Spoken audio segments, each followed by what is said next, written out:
Entonces he saludado 20 veces y 20 veces he dicho que vamos a empezar. Empecemos de una vez. Este es el programa Viernes Cultural de Cooprudea, el arte de servir. Esta es una invitación del Comité de Educación, donde cada 8 días, los viernes, estamos hablando de historia y patrimonio, pero pueden consultar también toda la programación que semana tras semana tiene Cooprudea para los pequeños, para los jóvenes, para nosotros los más adultos, para que encontremos muchos temas de interés. Entonces, les voy a hablar siempre de la salvedad jurídica. Esa salvedad, entonces, que nos permite usar las imágenes que cada 8 días tenemos. Me voy a permitir leerles textualmente.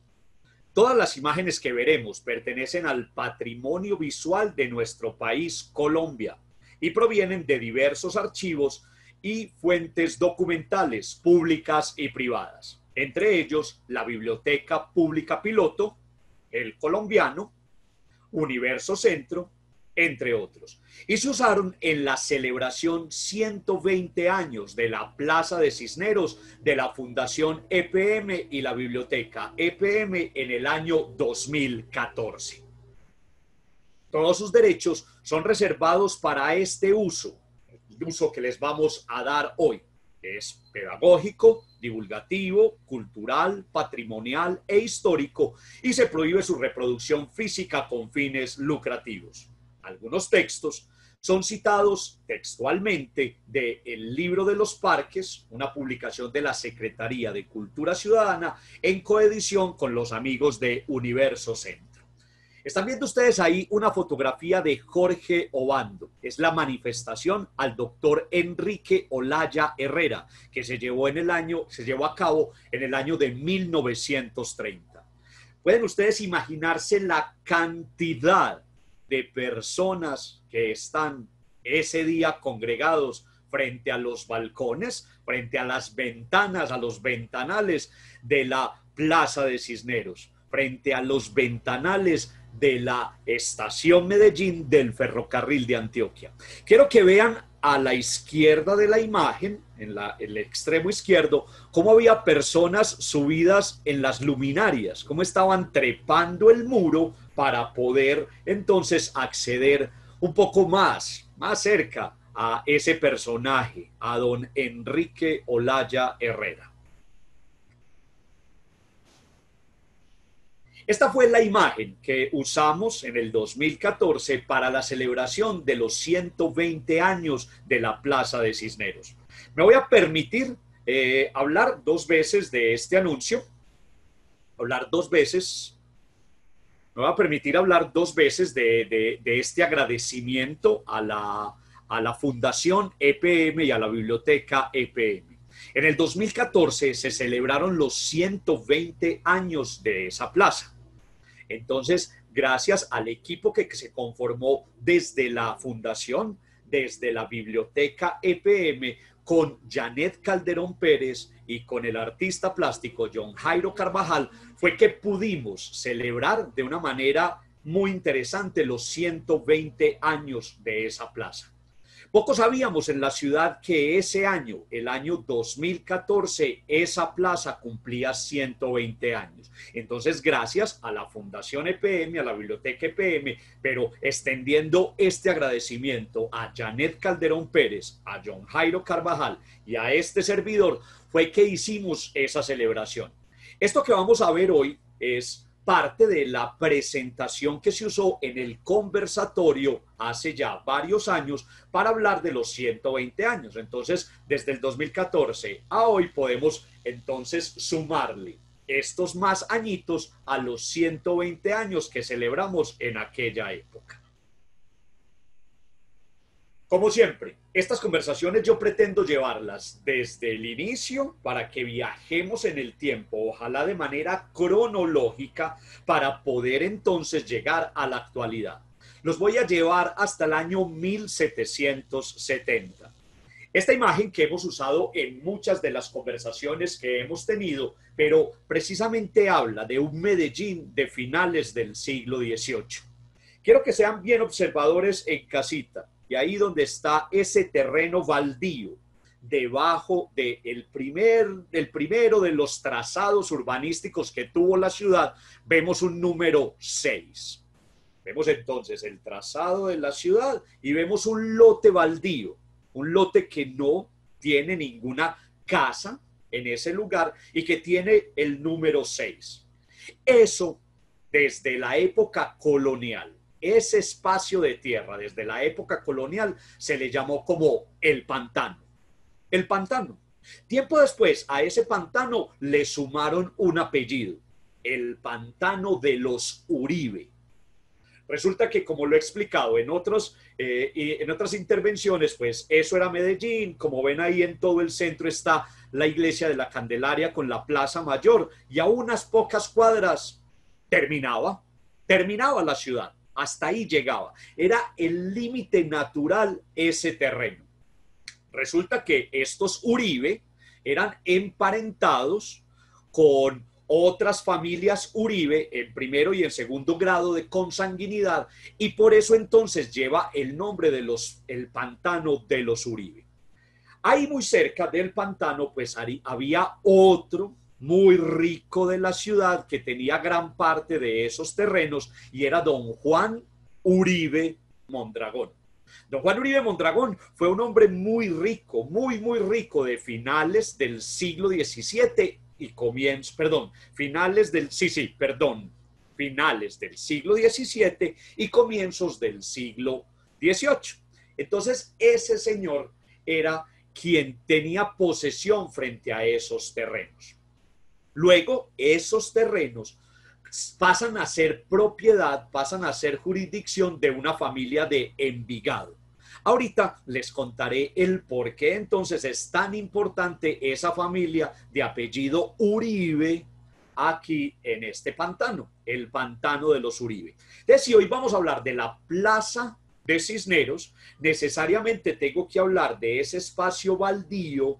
Recuerden esto, llévenselo por favor en la memoria y en la retina, que era entonces un pantanero, un área cenagosa, un área que era el límite natural para el desarrollo de la ciudad. Tengo que ir avanzando en el tiempo para que esta conversación nos rinda, ¿cierto? Voy a llegar al año 1892. Aquí aparece un personaje, don Carlos Coriolano Amador Fernández. Este señor ganó una licitación pública para construir una plaza de mercado cubierto en los terrenos cenagosos del barrio Guayaquil. El diseño y construcción de la obra fueron encargados al arquitecto francés Charles-Émile Carré, Carlos Carré.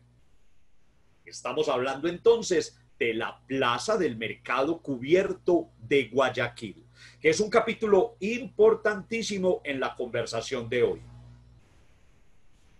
Una vista, entonces, todavía con el empedrado de la época. Dicha construcción hacía parte de un proyecto urbanizador que, junto con la futura construcción de la estación del ferrocarril, buscaba convertir aquella zona en uno de los terrenos más apetecidos de la ciudad. Pero bien, si ya tuvimos un encuentro para hablar de don Coriolano, si ya hablamos 2 horas completicas de don Coriolano, para las personas que nos están visitando hoy por primera vez, para aquellos que se están conectando hoy por primera vez, y para hacer un poquito de memoria, voy a hablar muy rápidamente para que entendamos en contexto de ese señor. Tengo que hablar de él rápidamente, como lo dije. Don Carlos Coriolano Amador Fernández. Coriolano, un nombre que se le enredaba a la gente, ¿cierto?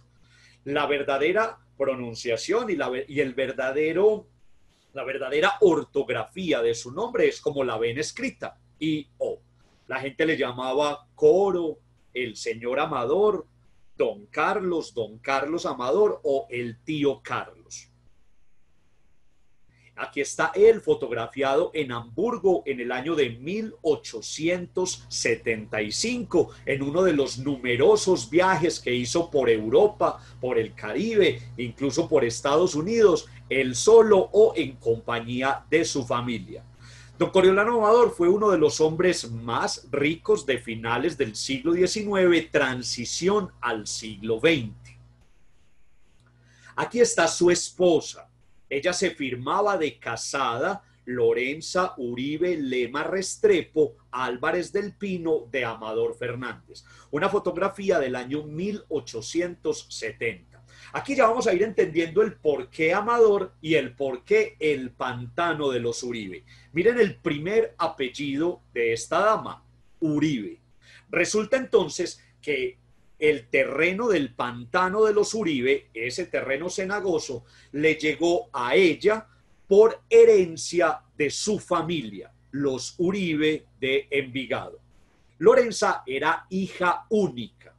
Cuando muere su padre, ella hereda, ¿cierto?, gran parte de su fortuna, porque la segunda esposa del padre estaba viva, su madrastra. Entonces pagan las deudas, le dan la parte a su madrastra, pero ella es la heredera única de todas las posesiones de su padre. Ellos se casan en Medellín. Coriolano y Lorenza se casan en Medellín. La legislación de la época obligaba a las mujeres a no manejar sus propios bienes. Tenían que ser los hombres quienes manejaban los bienes de las mujeres. Y en el caso de mujeres tan ricas como Lorenza, se veían de la figura del albacea para que manejara sus bienes. ¿A la espera de qué? Un matrimonio. Luego del matrimonio era el esposo quien manejaba los bienes de su recién llegada esposa, de su nueva esposa. ¿Qué quiero explicarles con esto? ¿Cierto? Coriolano era un hombre muy rico, pero al momento del matrimonio con Lorenza, al recibir la dote de Lorenza, toda la herencia y todas sus posesiones, se convierten ellos en la pareja más rica de la región. Pero la inteligencia para los negocios de Coriolano hizo que ese capital familiar inicial se viera multiplicado por mucho en los siguientes años, ¿cierto? ¿A dónde voy? Ya saben, si ella recibía entonces esos terrenos, los terrenos inmediatamente pasaron a ser posesión de Coriolano y su nueva familia, Amador Uribe. El vínculo Coriolano-Amador, Lorenza Uribe. Ellos tuvieron 7 hijos, 6 mujeres y un único varón. Tuvieron a Raquel, a Judith, a Magdalena, a Alicia, a Eugenia y un único hijo varón, José María. Todas ellas se casaron, varias de ellas tuvieron una gran descendencia, dejando la sangre Amador entre nosotros, pero no el apellido, porque el único hijo varón muere muy joven, su único hijo muere de mesecitos, entonces se acaba el apellido en la región. Aquí están las niñas Amador, las señoritas Amador, ¿cierto? En un carruaje del cual hablé en la historia del transporte en Medellín. Esto es para que se hagan una idea de lo fabulosamente ricos que ellos eran.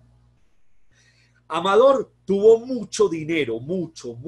Su familia gozó de gran prestancia social y de gran representabilidad en lo económico y en lo social, gracias en gran medida al oro que obtenía la familia de otra de sus propiedades, la mina de El Zancudo.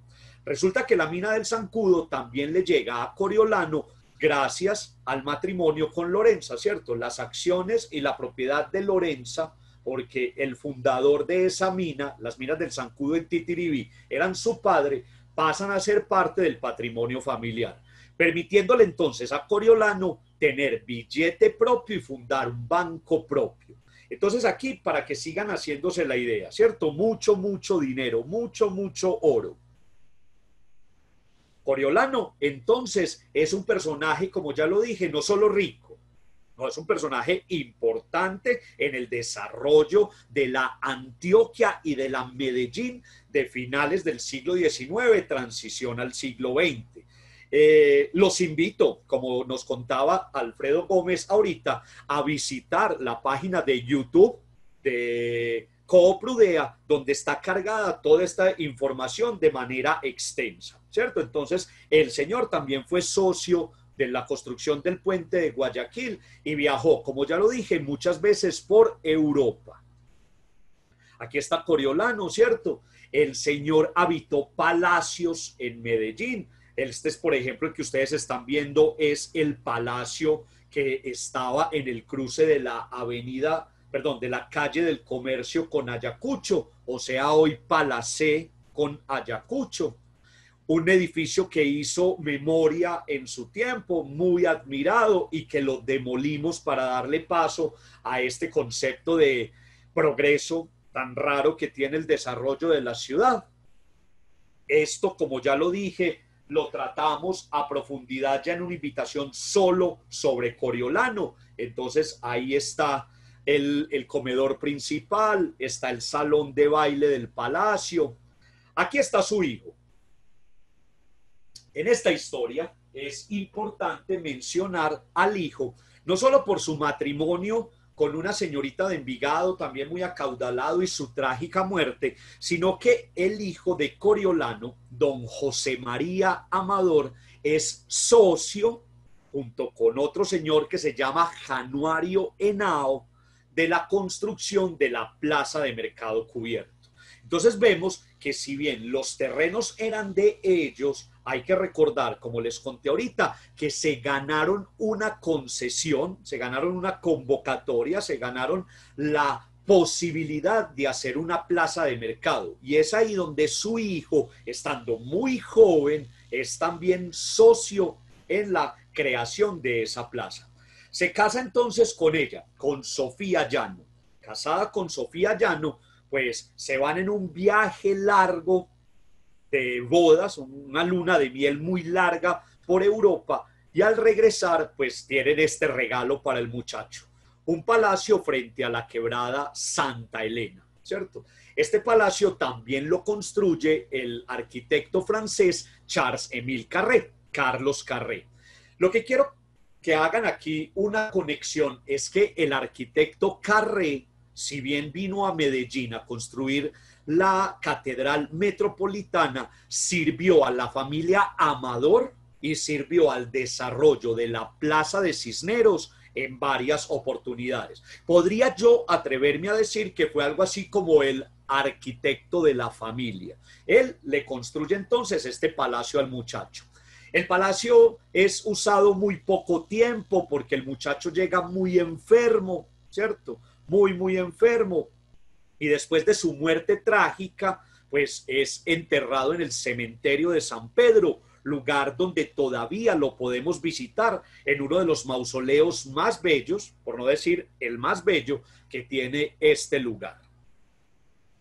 Coriolano entonces, después de la muerte de José María, a José María el hijo no le toca la inauguración de la plaza, él solo ve el inicio de las obras y todo eso.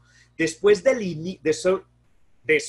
la inauguración de la plaza, Coriolano y la familia, buscando algo de sosiego, después de la muerte de ese muchacho, ¿cierto? Buscando algo de paz a ese luto, se van de Medellín y se quedan en Europa un largo tiempo. O sea, que Coriolano y familia inauguran la plaza con el hijo muerto y se van de Medellín. Miren esta, una fotico que les mencioné ahorita, muy pequeñita, pero aquí vemos entonces el material predominante de construcción de esta plaza. Esta plaza en su momento, óigame, fue el edificio más grande en área de Medellín, a su vez de la región, y uno de los más grandes en área del país. El edificio que están viendo ustedes ahí, el Mercado Cubierto de Guayaquil, fue o el primero o entre los primeros edificios en Colombia, lo reitero, o el primero, o entre los primeros edificios en Colombia con contar desde su diseño, desde el diseño arquitectónico, con acueducto y alcantarillado. Recuerden que antes los edificios que venían desde la colonia eran edificios que hubo que adecuarlos para ponerles acueducto y alcantarillado. Este no, desde el diseño, desde el día de la inauguración, este edificio tenía ya acueducto y alcantarillado. Aquí don Gabriel Jaime Gómez en el chat interno nos habla precisamente de ese dato. Sí, don Gabriel Jaime tenía un poco más de 7.000 metros cuadrados construidos. Imagínense en eso. Gracias a la gente que está en el chat interior. En el chat interno les voy a ir también como solucionando algunas de las preguntas o las podemos dejar como en ocasiones pasadas hasta el final.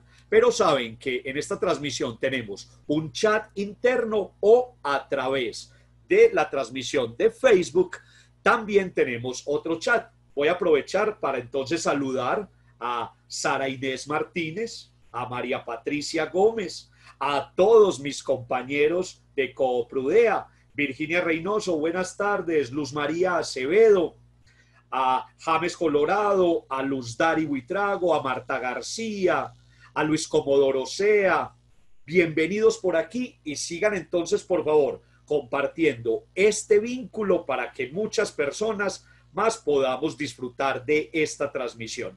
Recuerden, también por aquí en este chat me pueden dejar algunas de las preguntas. Continuemos entonces. Este edificio, como ya lo dije, era uno de los edificios más grandes en su momento. Tuvo 4 plazoletas internas, en las cuales había 4 graciosas fuentes, con unas hermosísimas esculturas traídas presumiblemente desde Europa. Pregúnteme, ¿dónde están las esculturas? Se perdieron en la historia. Al frente de la plaza también había 2 fuentes de agua donde las aguadoras se abastecían del líquido para llevarlo hasta las casas. Esta plaza tenía además 4 puertas monumentales y a su vez en cada fachada había 2 puertas auxiliares. O sea que por cada cara tenía no menos de 3 puertas para acceder y para poder salir, unidos también a pasadizos de carga o pasadizos de evacuación.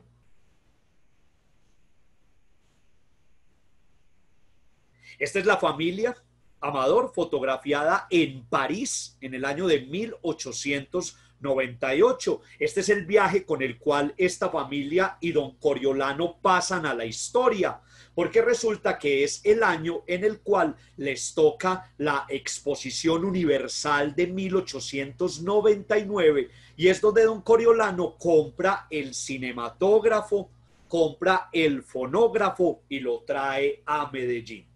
Don Coriolano entonces fue de los primeros en tener, por supuesto, un cinematógrafo, que era una cosa muy rara, y de los primeros en escuchar música que no fuera en vivo, música grabada. Pero don Coriolano en este viaje es posiblemente cuando pasa a la historia trayendo desde Francia en ese viaje esto, un Dion Bouton, el carro, ¿cierto? Ese carro con el cual él pasó a la historia. Por eso, en cada uno de los desfiles de autos clásicos recordamos a don Coriolano con su primer carrito. Es por eso que en esa historia que les conté, que ya se las he avisado varias veces, hablamos largo tiempo de este carro, o cuando hablamos de la historia del transporte en Medellín, sí que hablamos de él. Mírenlo ahí, él es don Coriolano fotografiado poco tiempo antes de morir y su firma oficial. Entonces se me hacía importante hablar de don Coriolano porque don Coriolano, la familia Amador, son los precursores, son los apalancadores. Ellos son entonces los jalonadores del desarrollo del barrio Guayaquil. Don Coriolano urbanizó esos terrenos, le permitieron incluso hacer una rectificación del río para poder expandir los terrenos en lo que hoy conocemos como Barrio Triste. Este señor entonces construye también un puente a la altura de San Juan para comunicar el barrio Guayaquil con la otra banda. Entonces, entendido esto, el gran aporte que hace Coriolano y familia a esta historia, sigamos en la historia de la Plaza de Cisneros. Llegamos al año de 1893.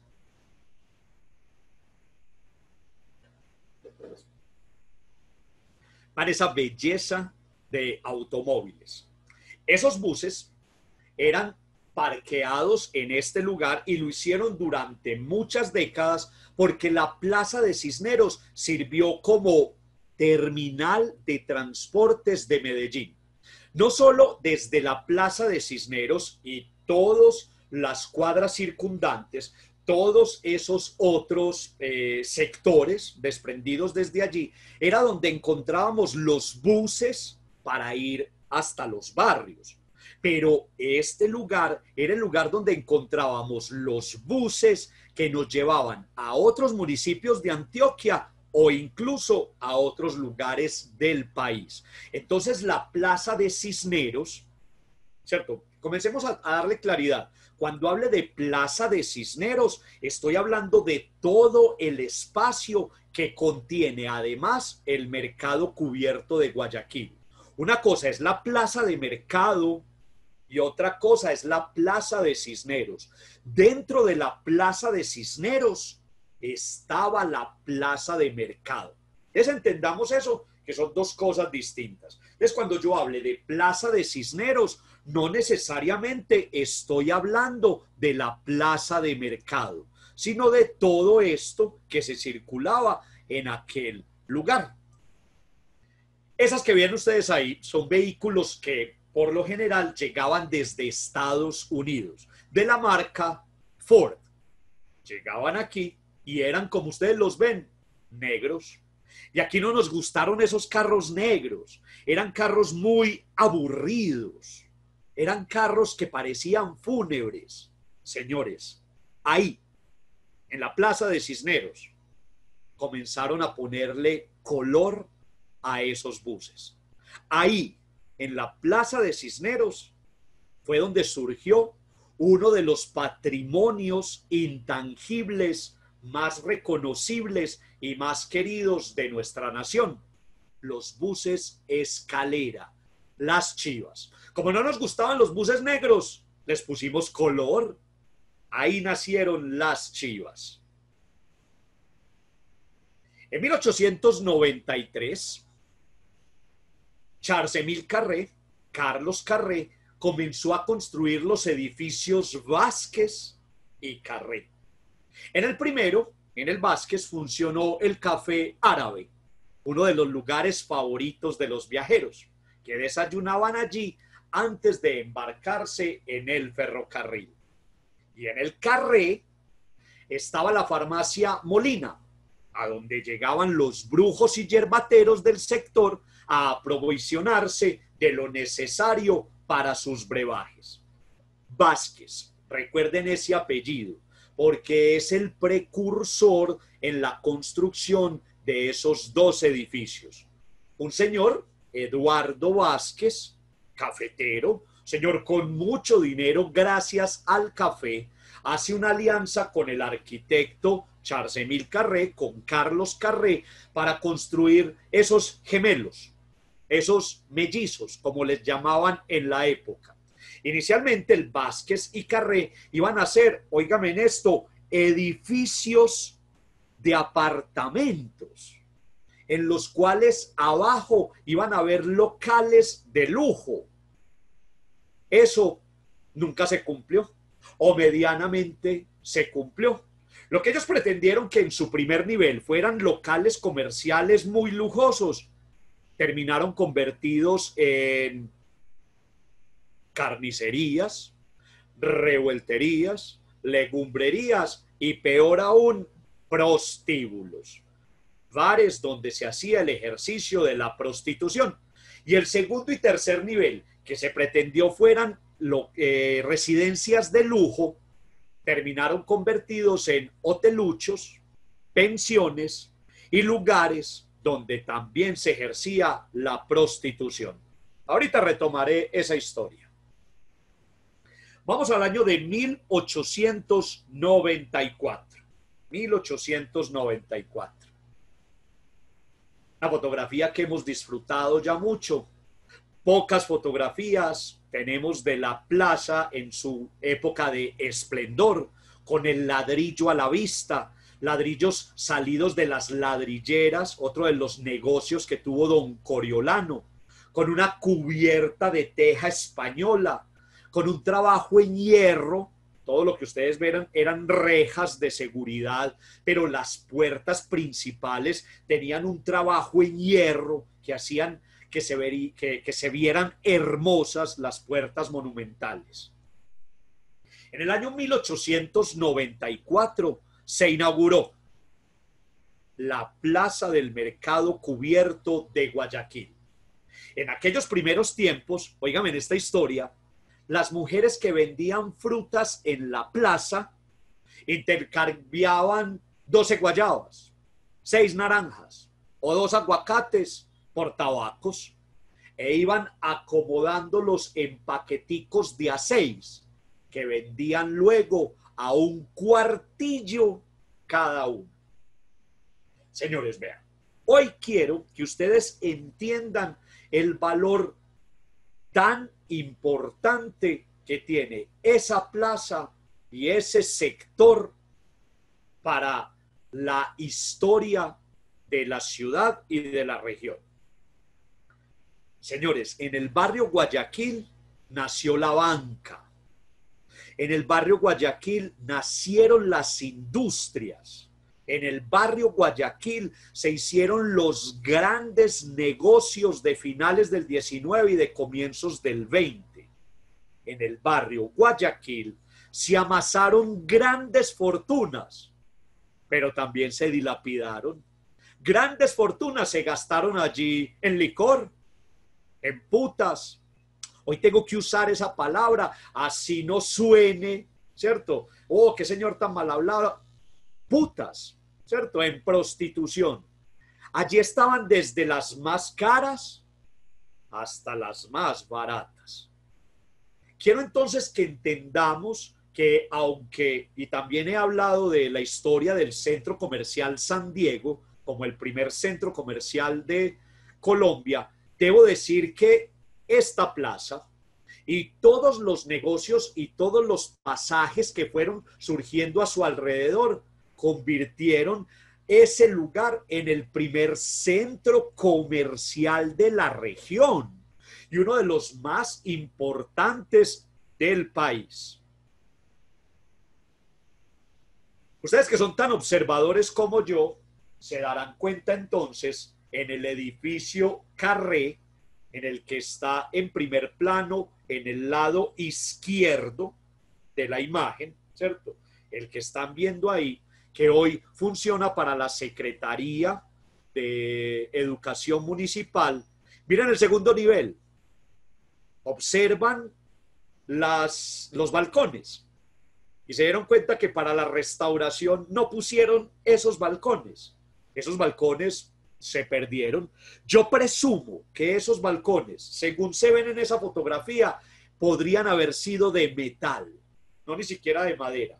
Yo los veo como que fueran de metal. Esta calle que están viendo ustedes entonces se llama La Alhambra, recordando a España. Cuando Coriolano Amador empezó a organizar, a lotear, comenzó a urbanizar todo este sector, él mismo abrió por supuesto, con permiso de la municipalidad, pero él mismo abrió, y digo yo él con sus empleados, sus obreros, su maquinaria y en sus terrenos, las importantes vías para darle desarrollo a ese sector. Entre ellas entonces está la Alhambra, la que están viendo ahí, abrió San Juan, extendió el carreteable del norte, lo que hoy llamamos Carabobo, y la más importante, la que lleva su apellido, Amador. Gracias a esas vías fue que se comenzó a lotear, se comenzó a organizar y a desarrollar todo el sector de Guayaquil. Vamos aquí con el chat. María Patricia Gómez, me gustaría saber de la descendencia de Coriolano Amador por medio de sus hijas. ¿Hay alguna persona en la actualidad que sepa del señor? María Patricia, te voy a invitar de nuevo a que veas toda la investigación sobre Coriolano, pero te puedo decir que hay numerosos descendientes que ya son tataranietos del señor. Juan Caguía, hey, parcero, mister, muchas gracias por estar siempre conectado. Laura Isabel Cuervo, muchas gracias. Piedad Aristizábal, un saludo para ti. Óigame, empezó a llover y se me está entrando el agua por la ventana. Un momentico.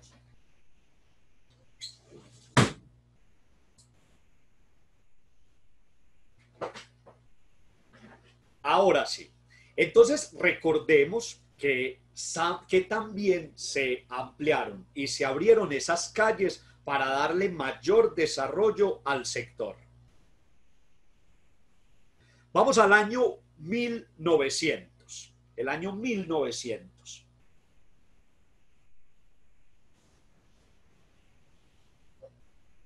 Marisol Pérez, aparte Marisol, eres prima mía, que seas bienvenida por aquí. Todos. Qué buena participación tenemos hoy en ambos chats. El año 1900.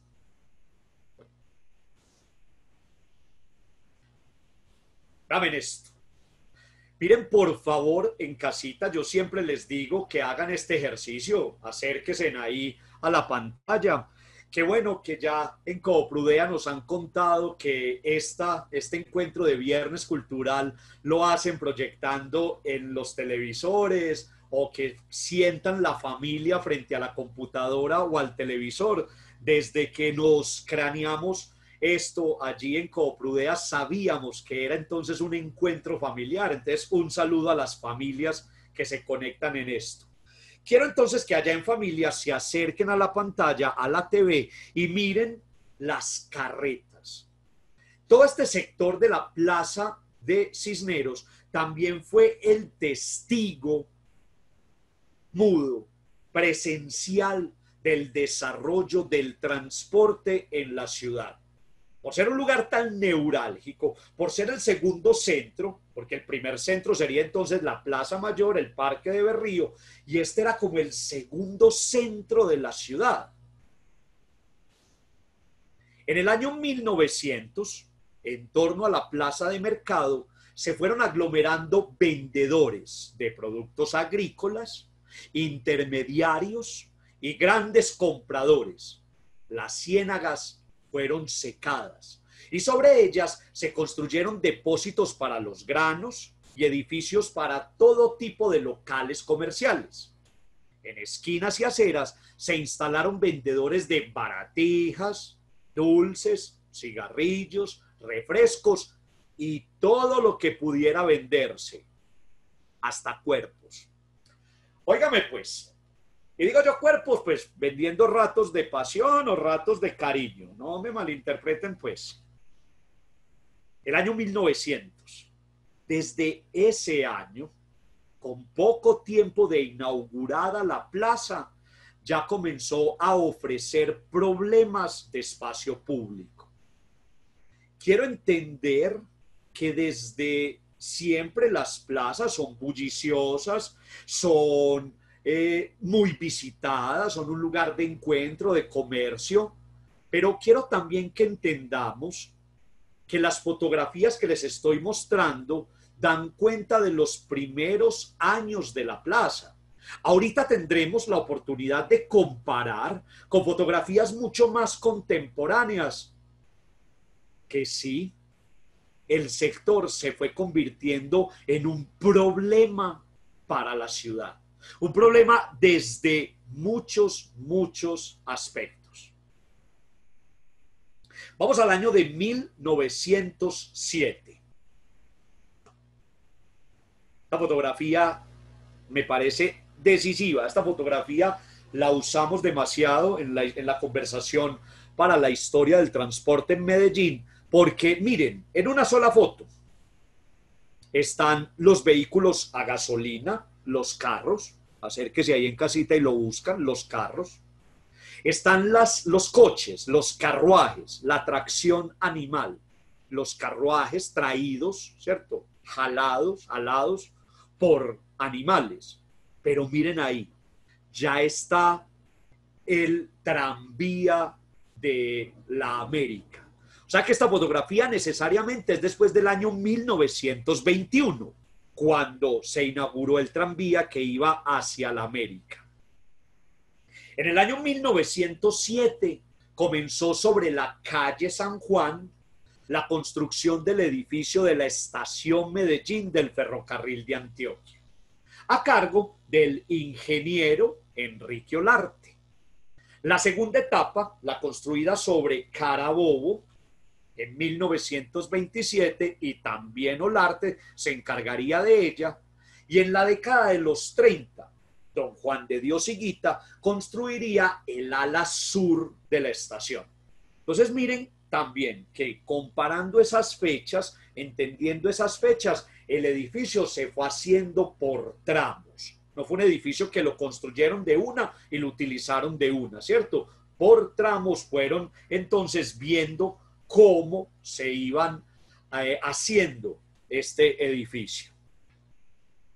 Edificio de los más bellos que tenemos en la ciudad, afortunadamente muy bien conservado, que sea este un momento para saludar la gestión, alabar la gestión, reconocer la gestión de la Fundación Ferrocarril de Antioquia en la intervención de patrimonio. Ellos han sido los grandes restauradores de gran parte del patrimonio material de la región, ¿cierto? Y principalmente en Medellín, la Fundación Ferrocarril de Antioquia y todo el equipo de restauradores han tenido en muy buen estado y han traído otra vez a la vida y a la gloria edificios del pasado.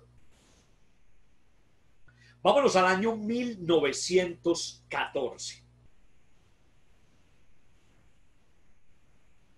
Increíble.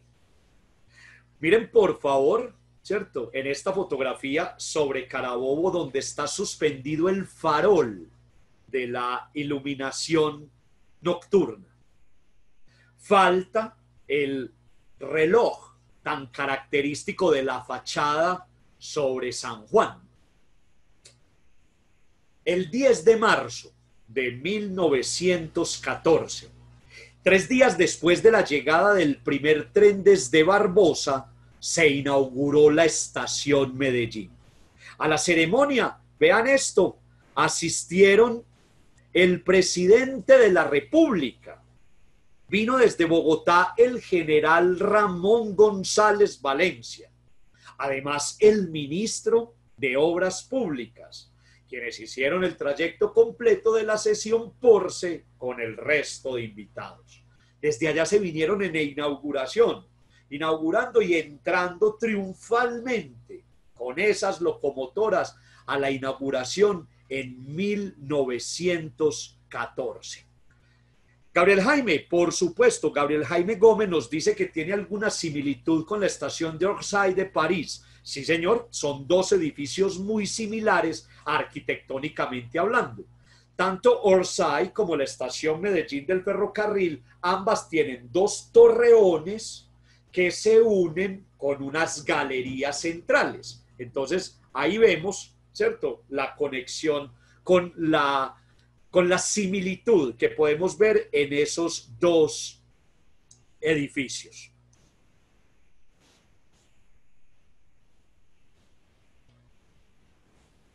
1917. Para llegar al año 1917, ¿cierto? Se empieza a ejecutar todo el proyecto de la Plaza de Cisneros, que conectaba, esto es lo que yo quería explicarles ahorita, se los voy a repetir para que nos quede bien, bien claro, conectaba la estación, el mercado, los edificios Carrey Vázquez y las construcciones comerciales que aparecían después.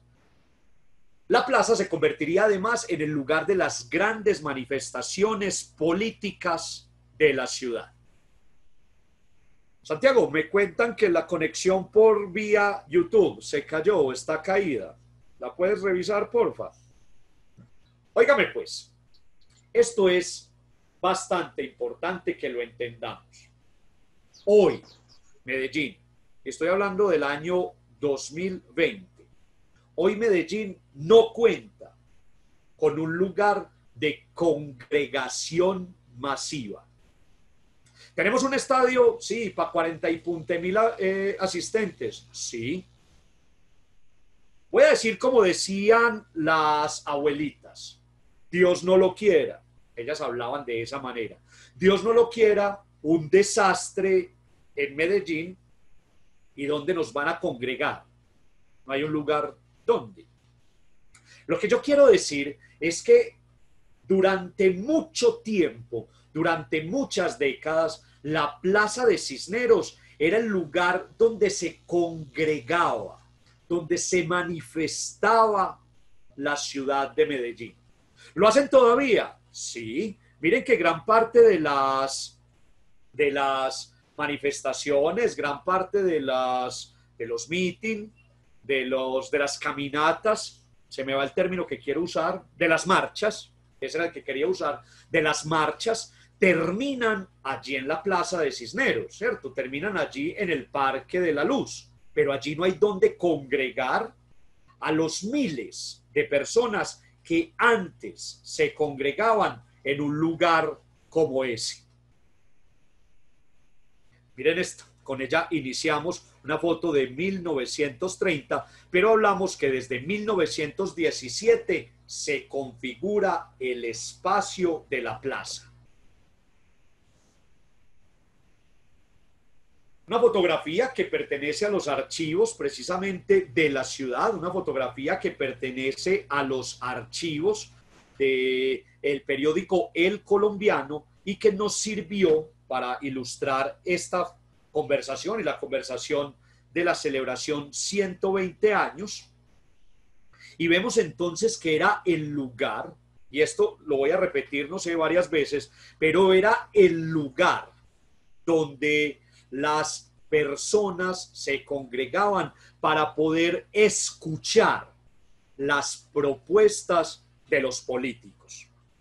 En Bogotá decían que el político que llenara la Plaza de Cisneros de Medellín muy posiblemente iba a ser el próximo presidente de la República. Oigan, entonces el respeto que se le tenía a la Plaza de Cisneros como lugar de congregación y lugar de exposición de ideas políticas. Era el espacio precisamente para dar los grandes discursos que convencían a masas para generar entonces una intención de voto. Santiago, ¿me escuchas? Santi. Oh, Alfredo. Sí, señor. Sí, Santiago, me dicen mucho que se cayó la transmisión en YouTube. ¿La revisas, porfa? Sigamos aquí. Sí, es por la tormenta que está cayendo en este momento. Pero una tormenta impresionante. Yo no veo nada desde mi ventana, pero nada Claro es que nada. Ah, tú me vas avisando también, por favor, Santiago, si hay caída de conexión o algo así, ¿vale? Sigamos.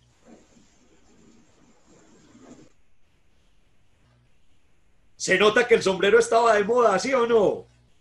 Hágame el favor y me busca entre esa multitud la presencia femenina. Por supuesto que debe haber muchas mujeres, pero... Y hágame el favor y me cuenta cuántos señores allí congregados no usan sombrero. Medellín era una ciudad templada, con casi una tendencia a ser una ciudad fría. Entonces, el uso del sombrero y el uso de la ruana y el uso del cachaco de paño también nos ayudaba con el frío. Alfredo, estoy de acuerdo con vos. Una foto impresionante, de las fotos bonitas que vamos a ver en esta conversación es esa. ¿Y qué me preguntan? Sí, señores. Los de atrás, los de los techos en el edificio de 4 pisos atrás. Por supuesto, y míremelo ahí en primer plano en La Luneta, uno de los bares, uno de los salones de mayor congregación de aquella época, y el que estás viendo allá atrás es el edificio de los laboratorios Uribe Ángel, con gente en el techo. Yo siempre me he preguntado es cómo sería... El laboratorio Lua, ¿cierto? Señor. Laboratorio Lua. Sí, señor. Laboratorios Lua, laboratorios Uribe Ángel. Óigame pues, mírelo ahí. Vamos al año de 1919. Una fotografía que, si bien pertenece a las últimas décadas, nos ilustra lo que voy a hablar. La construcción, ¿cierto?, del pasaje comercial Sucre, o el pasaje Sucre, como lo recordamos siempre. Este se construyó entre 1919 y 1920. En este sitio se establecieron locales de venta de abarrotes al por mayor.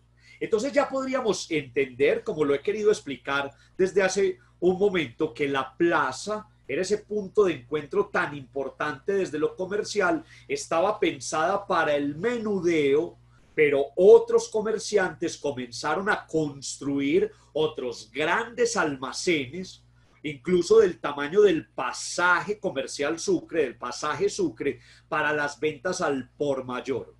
Vemos entonces que desde comienzos del siglo XX, todo el sector de la Plaza de Cisneros y todo el sector de Guayaquil comenzó a construir grandes edificios que eran los lugares, como ya lo dije, para las manufacturas, para las fábricas, para los bancos, pero principalmente para ser lugares para la producción de alimentos. Entonces habían fábricas de chocolates, había fábricas de harina, estaban los grandes molinos de cereales para producir harinas. Todo eso estaba en ese sector. 1921. Siempre hablan en Medellín y siempre hablamos en Medellín de grandes demoliciones, de crímenes arquitectónicos. Quienes se perdieron la conversación que tuvimos sobre nuevos patrimonios, sobre cómo se vuelve y se resignifica el patrimonio, entenderán que no necesariamente la caída del Teatro Junín fue el peor crimen que tuvimos en esta ciudad. Les presento el edificio Tobón Uribe, más conocido entonces como la farmacia Pasteur.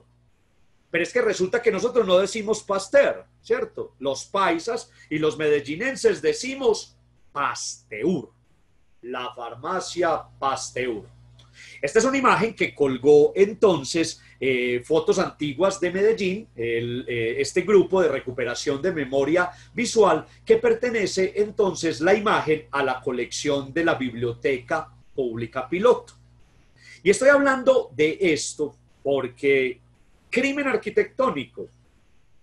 Y enseguida me entenderán por qué la caída de este edificio.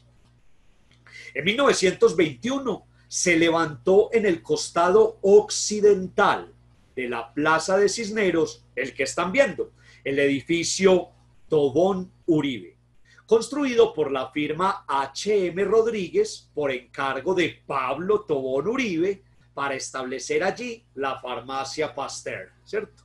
La Pasteur. Esta es entonces una de esas obras de Horacio Merino y todo el equipo de arquitectos en la firma H.M. Rodríguez. Don Pablo Tobón Uribe, esta persona que hemos conocido también por hacer otras iniciativas importantísimas de ciudad, pero principalmente por un dato que no conocemos. Estos Tobón Uribe también construyeron el Castillo del Poblado, que después utilizaría don Diego Echavarría, que compraría don Diego Echavarría. Entonces, ahí estaba el edificio Tobón Uribe. Quienes conocemos el Medellín del hoy, quienes conocemos entonces la ciudad del hoy, vámonos exactamente a donde hoy está la biblioteca EPM. Hacia el costado sur, ¿cierto?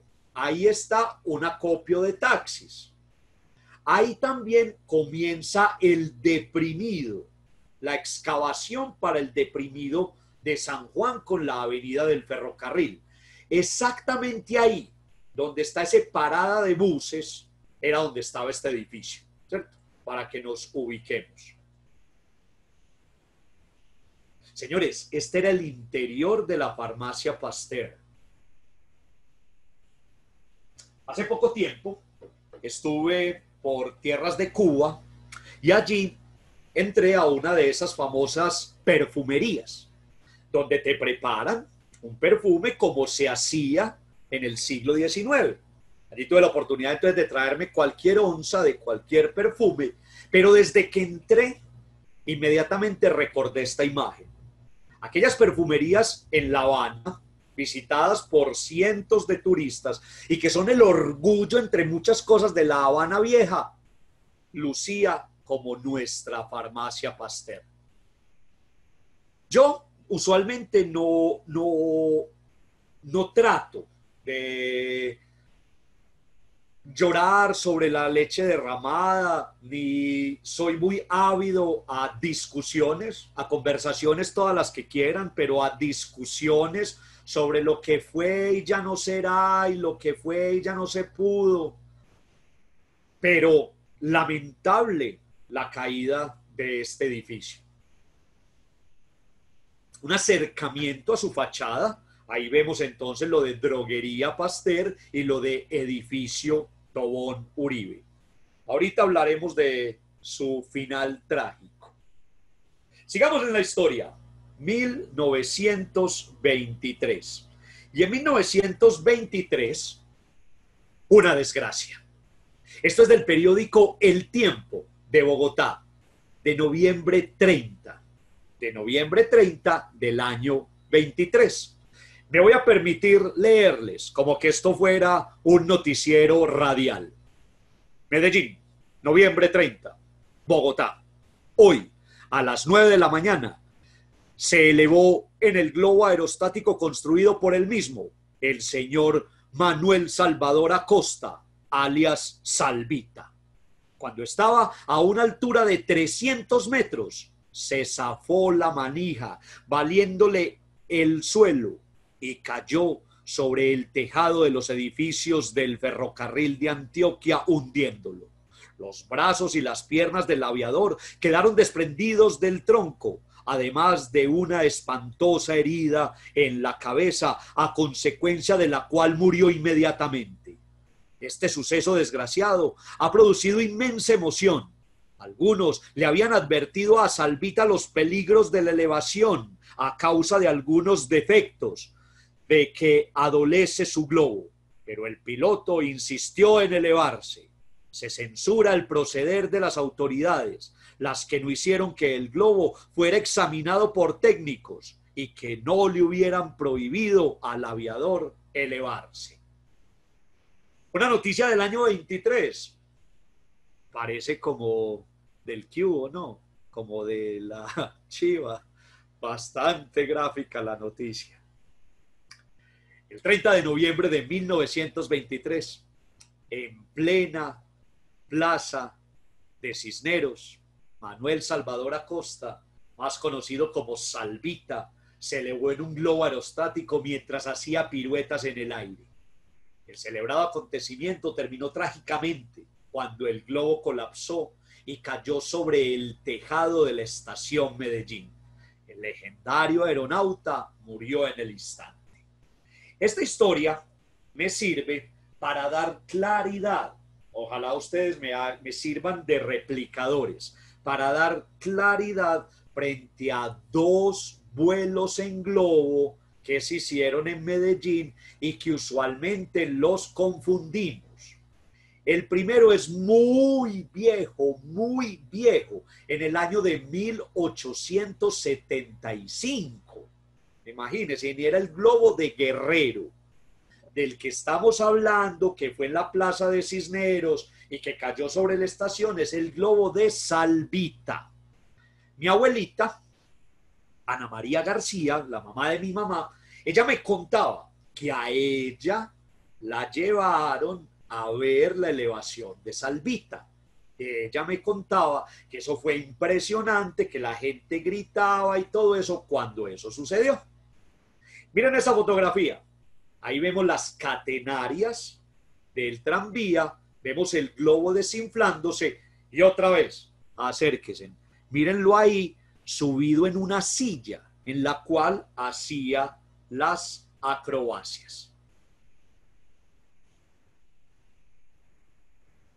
Durante años se especuló qué era el elemento que había en primera plano en la fotografía, para darnos cuenta que es uno de los kepis, es uno de los gorros de los serenos, de los policías de la fuerza policial municipal de aquella época. Y ahí se ve el globo ya completamente desinflado, cayendo vía al piso.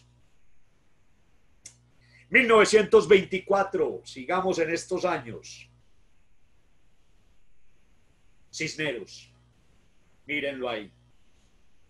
En 1924 fue inaugurado en el centro de la plaza el monumento al ingeniero cubano Francisco Javier Cisneros, gestor del ferrocarril de Antioquia. La escultura fue obra de Marco Tobón Mejía. Por aquellos años funcionó cerca de la plaza un comedero llamado La Sancochería. Oigan esto, uno de sus salones estaba reservado exclusivamente para don Tomás Carrasquilla, único comensal que nunca pagó un peso. Quienes han escuchado conmigo la historia del café en Antioquia, también saben que don Tomás Carrasquilla era ávido visitador del Café La Bastilla, donde tampoco pagaba por el café. Se me antoja entonces decir que don Tomás como que almorzaba en un lugar y tomaba el cafecito en otro, sin meterse la mano al drill. Pero regresemos aquí.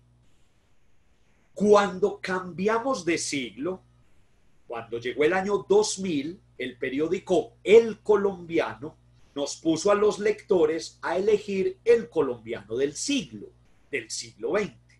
Entonces, numerosos, ¿cierto? Votamos por una lista de personajes que ellos dijeron, ¿cierto?, que por quién íbamos a votar.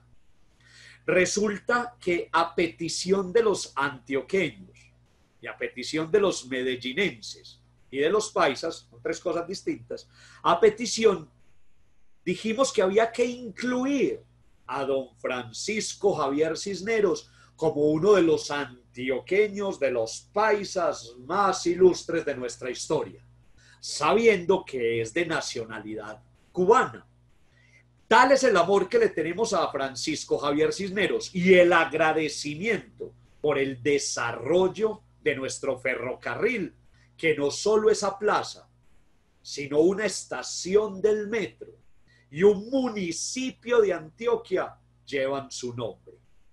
Esta escultura, como lo dije, es obra de Marco Tobón Mejía, uno de los mejores exponentes de las artes de la región. Don Marco Tobón Mejía fue un artista polifacético, pero los últimos años de su vida se dedicó en gran medida a la escultura. Entre otras, empezó a desarrollar daltonismo en tonos de grises, dejó de percibir el color. Imagínense entonces un pintor que deje de percibir el color. Se dedicó a la escultura. Este santarrosano, de Santa Rosa de Osos, nos deja entonces esta maravillosa obra. Esta escultura, señores, ha rodado literal, la han movido literal por toda la plaza. Yo siempre hago esta metáfora con el mayor respeto, pero es, haga de cuenta la porcelana que tiene la señora encima de la mesa de centro en la sala, y cada que limpia la mesa, ella pone la porcelana en un lugar nuevo. Así tuvimos esta escultura durante décadas. La ponían aquí, la ponían allá, se la llevaban para acá, la volvían y la ponían allí. Estuvo guardada, imagínense, estuvo guardada en bodegas una cantidad de tiempo hasta que finalmente es puesta hoy al lado de lo que era el abordaje de segunda clase del edificio de la estación Medellín del ferrocarril. Desde que se inauguró la escultura, lo están viendo en la fotografía y en la fotografía anterior, el personaje mira al norte, porque él miraba entonces hacia dónde, iba su obra, el ferrocarril, hacia el norte. Que recuerden que el ferrocarril de Antioquia busca conectar a Medellín con el río Magdalena hacia el norte. Entonces, hoy la escultura está mirando hacia el occidente. Está mal puesta. Hacia allá no debería mirar. A esto es lo que yo quiero también que reflexionemos hoy. Las fotografías antiguas, sí, son documentos visuales, sí. Es como lo dije en la conversación pasada sobre el barrio Laureles, esta es la real máquina del tiempo. Ya la inventamos, se llama fotografía. A través de las fotografías podemos viajar en el tiempo. Pero a veces nos pegamos de fotografías como esta para defender una causa casi perdida, desconociendo la evolución de los sitios. ¿Qué quiero decir? Con una fotografía como esta, la gente cree que toda la vida esa escultura estuvo así, limpiecita, incólume, protegida por una reja durante años. Este fue el aspecto que tuvo la escultura. No se perdió de milagro. No la bajaron de allá de milagro para vender su metal quileado en algún lugar de chatarra. Entonces, sí, las discusiones sobre las pérdidas patrimoniales son muy importantes, por supuesto, es nuestra identidad, es nuestra historia, pero a veces hacemos unas discusiones bizantinas, grandototas, acaloradas, aireadas, con fotografías de hace mucho tiempo que distan mucho de la realidad que vivieron esos elementos. Vamos a 1930.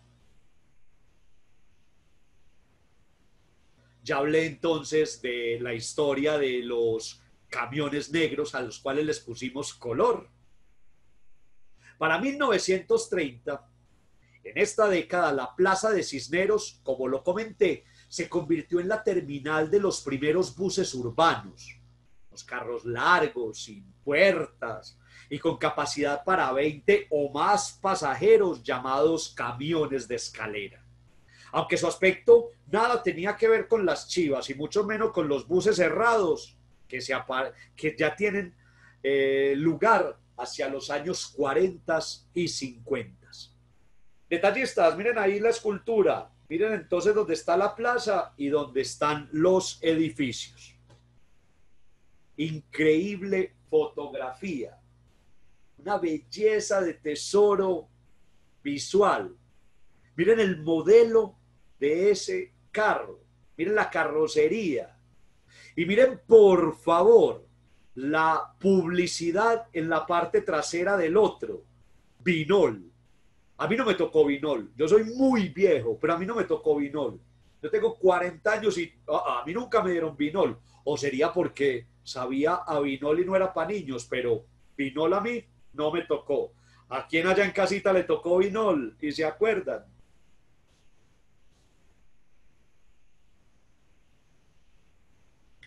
Sigamos por 1954.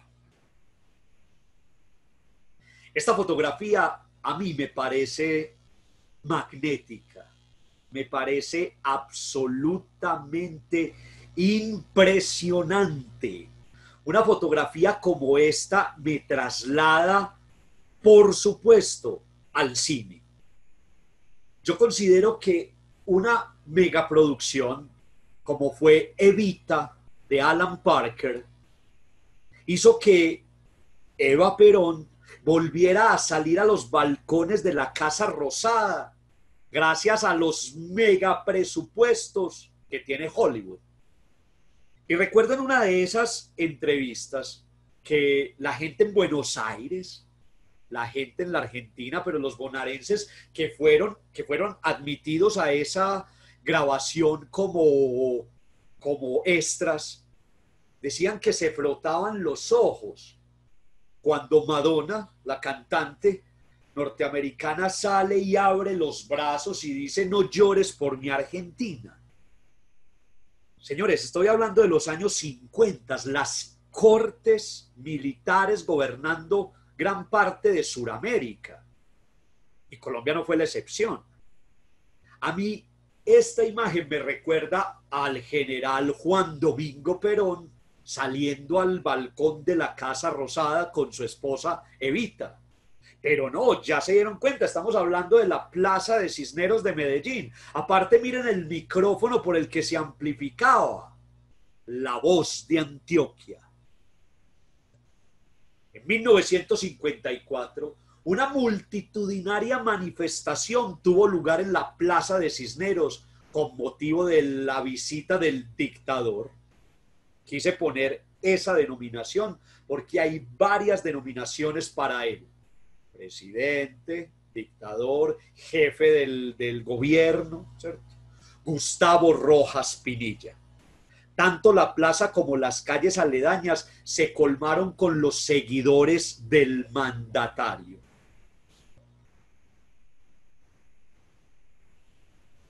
Bajo el gobierno de Gustavo Rojas Pinilla hubo muchos aportes que podríamos decir adelantos a la sociedad colombiana. Recuerden que con don Gustavo Rojas Pinilla a la cabeza del gobierno llegó la televisión a Colombia. Se masificó la radiodifusora nacional, llegó la radio a muchos más lugares. Algo que la gente también recuerda con mucho cariño es la llegada de la marca Volkswagen, ¿cierto? Los queridos escarabajos que se trajeron inicialmente para la curia. Casi todos los curas tenían un Volkswagen porque fueron traídos por este señor. Parte, ¿cierto?, de ese lugar como lugar de concentración. Ya he hablado varias veces de él, pero también era el lugar, junto con otros edificios de la ciudad, para lo mejor, como lo están viendo ahí, de la publicidad de la época. Yo ahorita les mostré el edificio Tobón Uribe, ¿cierto? El edificio de la farmacia Pasteur. Y se los mostré en su momento de gloria. Pero también debo mostrarles cómo luce en esa imagen. Mírenlo. Con un aviso luminoso de neón que le dobla la altura, que lo afea arquitectónica y panorámicamente. Ni hablar del de Coca-Cola al lado. Aquí en la Plaza de Cisneros había grandes avisos, como por ejemplo en el Café Cisneros, donde había otro gran aviso de Coca-Cola. Hay que recordar que el Café Cisneros era de la familia Arteaga, los dueños del Salón Málaga. El papá del dueño del Salón Málaga hoy, allí tenía un café y había un gran aviso de Coca-Cola que casi lo cubría. Aprovecho para saludar a Carlos, a César y a don Gustavo en el Salón Málaga que se conectaron también a esta transmisión y pues un aviso también al Café Cisneros. Entonces lo que quiero decir es que también la publicidad durante mucho tiempo afeó los edificios y los deterioró. Aquí, precisamente sobre el edificio Vázquez, en plena plaza de Cisneros, había un enorme aviso de Pepalfa. Yo soy nieto de Pepalfa, soy nieto e hijo de obreros de Pepalfa. Miren esto, volvamos a esto. ¿Cuántas personas pueden haber congregadas en esa foto? Ya se los he dicho varias veces. ¿Ustedes se imaginan un desacuerdo político en una concentración de masa tan grande? ¿Dónde estarán esos discursos? ¿Qué se prometían en esas épocas? ¿Cuáles cambios salieron después de estas intervenciones? Esa es parte de las historias que estamos ávidas de volver a contar, de volver a traer a colación.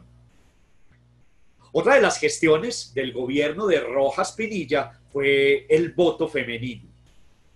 Y para poder votar, pues había que cedular, ¿cierto? Darle cédula a las mujeres. Señores, miren la primera cédula para una mujer en Colombia. Era la cédula de Carola Correa de Rojas Pinilla, la 20.000.000-1. Increíble, ¿sí o no? Da hasta ternura ver esta imagen. 1958. Ya vamos como en la mitad de esta historia. Sí, señores. El famoso Pedrero. 1958 comenzaron a instalarse los primeros puestos de ventas ambulantes en una de las calles aledañas a la plaza de mercado. Dicha calle era conocida popularmente como El Pedrero, pues tenía piedras clavadas con el fin de evitar que los vendedores se apoderaran del lugar. El origen del denominativo, por demás también peyorativo después en el tiempo de El Pedrero, no es otra que la calle Díaz Granados. La calle Díaz Granados Carrera Díaz Granados, estaba entre la plaza de Mercado Cubierto de Guayaquil y el pasaje Sucre. Ustedes que conocen Medellín, es donde hoy están las fuentes de agua al frente de la biblioteca EPM. Ahí había una calle. Y ahí comienza el nombre de El Pedrero. Durante muchos años, la administración municipal adoptaría diferentes medidas de fuerza para desalojar a los venteros, pero ellos crearían asociaciones y sindicatos para permanecer en el sector. Asociaciones y sindicatos que prosperaron y que todavía esas bases son las bases cimentadoras de muchos movimientos y de muchas asociaciones del día a día hoy. Estas son las imágenes que tuvieron entonces en mente nuestros abuelos, nuestros padres. Este era el aspecto entonces degradado al que llegó el sector. Sí, degradado, maloliente, inseguro. Era difícil de controlar y de manejar para la ciudad.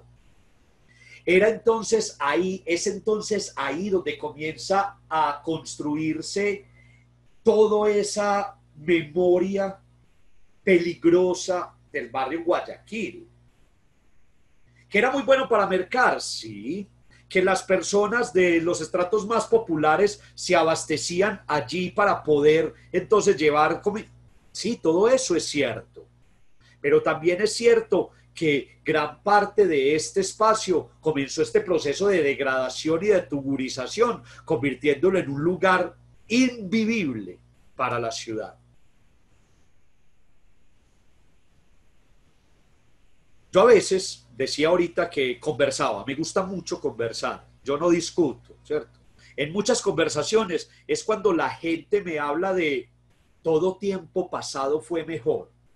Y con imágenes como esta, les muestro yo o trato de establecer una conversación donde no todo tiempo pasado fue mejor.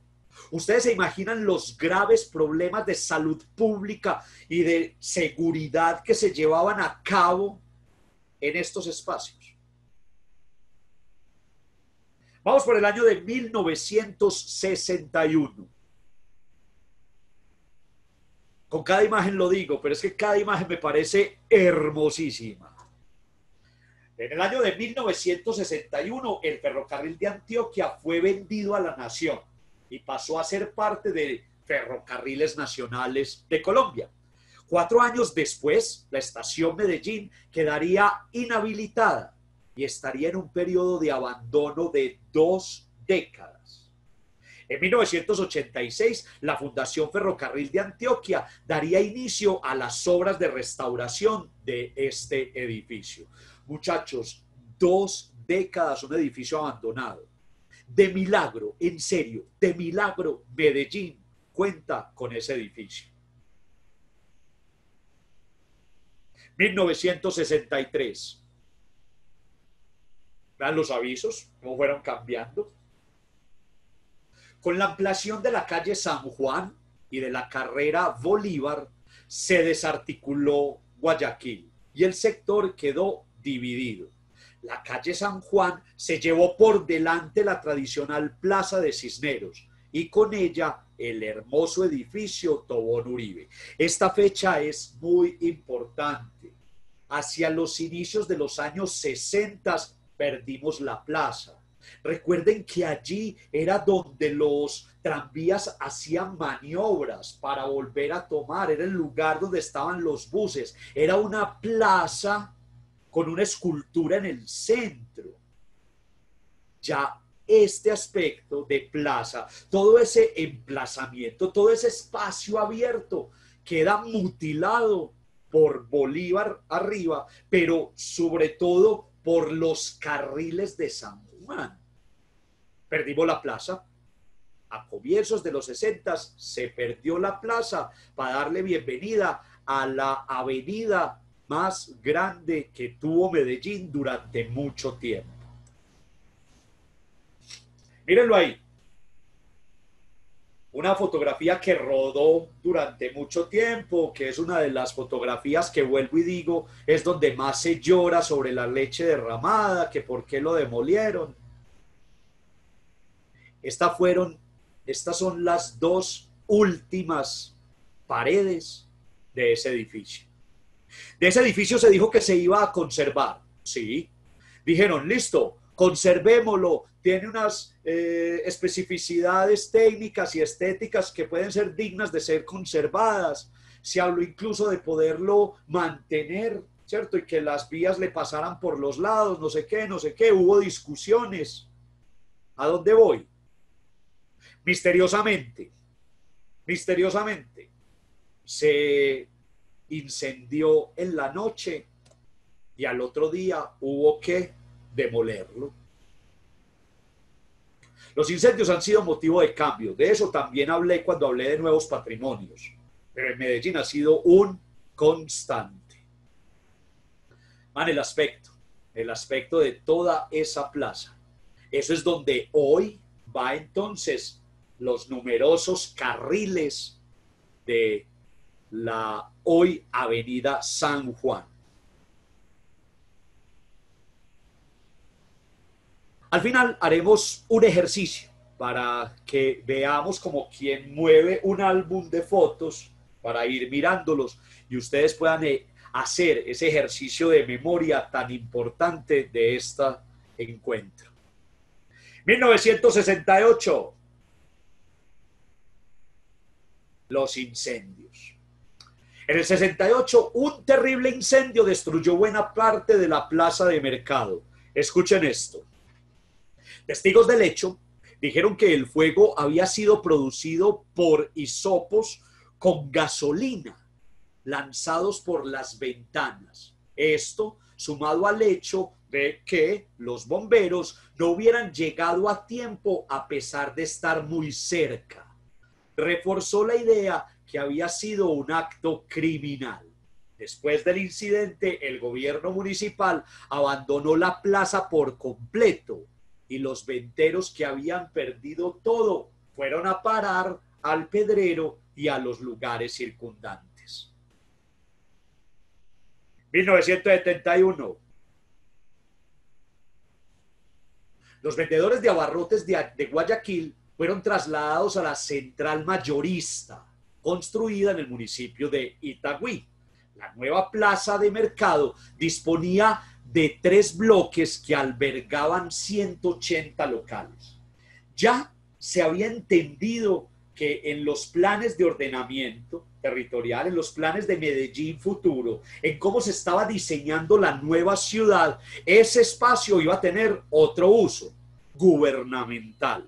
Y había que sacar entonces la venta del centro. O sea, volvimos a vivir lo mismo de cuando el mercado se hacía en la Plaza Mayor y lo movieron entonces a la Plaza de Flores, estando Rafael Flores allí, Coriolano lo mueve a este lugar y estando aquí ya había que moverlo a la mayorista y años después a la minorista.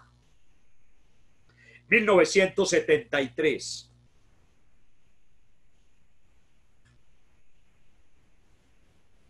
Este era el palpitante corazón de la ciudad. Hay que entender, para los años 70 ya la cantidad